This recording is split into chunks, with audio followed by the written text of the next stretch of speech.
యోహాను సువార్తకు వచ్చేద్దాం 13వ అధ్యాయం మొదటి నుంచి చూడండి ఒకసారి. యేసు ప్రభు ఈ లోకం నుండి పరలోకానికి వెళ్లే టైం దగ్గర పడిన టైంలో ఆయనకు ముందుగానే తెలిసింది, నా టైం దగ్గర పడింది, నన్ను ఇక్కడ చంపుతారు, నేను పరలోకానికి ఎత్తబడతాననే విషయం ముందుగా తెలుసుకుని లోకంలో ఉన్న ఈ పదాలను గమనించండి. లోకంలో ఉన్న తన వారిని ప్రేమించి వారిని అంతం వరకు ప్రేమించాడు అనే పదం అంటున్నాడు. ఇంగ్లీష్ బైబిల్లో ఒక పదం ఏంటి రాస్తాడంటే, ప్రేమించే పద్ధతిలో హద్దులు దాటి ప్రేమించడం పదం ఉంటుంది. ఆ ప్రేమని ఎలా వెల్లడి చేశాడంటే కింద వచనాలు రాయబడి ఉంటుంది. వారు భోజనం చేస్తుండగా అంట ఏ వ్యక్తి అయితే శిష్యుడిగా ఎంచుకున్నాడో ఆ వ్యక్తి వచ్చి అప్పచెప్పడానికి ఉన్నవాడు కూడా ఆ భోజన బల్ల దగ్గరే ఉన్నాడు. రైట్.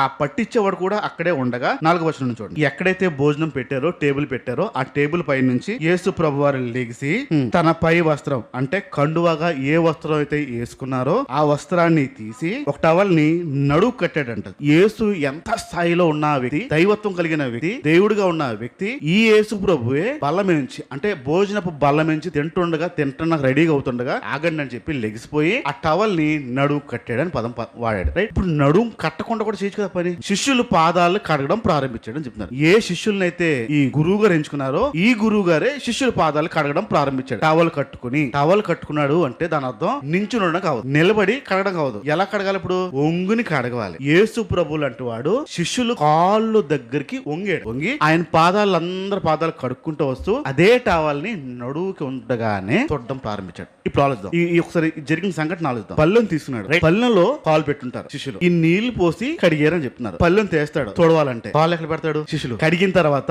పాదం ఎక్కడ పెడతాడు? యేసు ప్రభు తొడమే పెడితేనే అవుతుంది. తోడాలంటే కాళ్ళలో ఏలాడదు, కాళ్ళు పట్టుకుని తొడమే పెట్టి తుడిస్తేనే నడువుకున్నది అందాలి. అంటే అది పట్టుకుని కాల్ మీద పెట్టితేనే యేసు ప్రభువులు అంటాడు వంగి వాళ్ళ కాల్ని పెట్టి తుడిసే స్థాయి. ఇది పనోడు చేసిన పని. పనివర్లారా అని పిలిచాడు కదా, ఇది పనివాడు చేసిన పని. యేసు ప్రభు అక్కడ ఆ శిష్యులు మాట్లాడుతూ నేను మీకు దేవుణ్ణే కదా అనే విషయం అంటాడు. నేను మీకు దేవుణ్ణే, మీ గురువునే, మిమ్మల్ని ఎంచుకున్నాను, అన్ని చేశాను, కానీ నేను ఏం చేస్తున్నాను మీరు చూడండి, ఇది మీరు చెయ్యాలి అనే విషయం చెప్పాడు. ఆయన ప్రేమని వెల్లడపరిచే పద్ధతి ఏంటో చూసారా? ఒకటి సిలువ మీద మరణం ఒకటైతే, ఇంకో ఎత్తు ఏంటంటే హద్దులు దాటి చేసిన పనిది. దేవుడు హద్దులు దాటి ఆ పరిధులు దాటి చేసిన పని శిష్యుల పాదాలు కడగడమే కాదు చూడడం కూడా. మొత్తం ఇది దైవత్వం కలిగిన ఆ యేసు ప్రభు చేసిన పని. ఇంత పనిని ఇంత దిగి ఇంకో పదం వాడాలంటే ఇంత దిగజారి అన్న దైవత్వం కలిగిన యేసు ప్రభు ఇంత దిగజారి దిగి శిష్యుల పాదాలు కడిగాడు. ఇది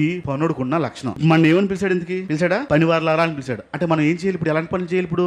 ఎంత వంగాలి, ఎంత లొంగాలి? పనుడు వంగాలి, కిందకి అనగాలి. అనుతే తప్ప అవదు.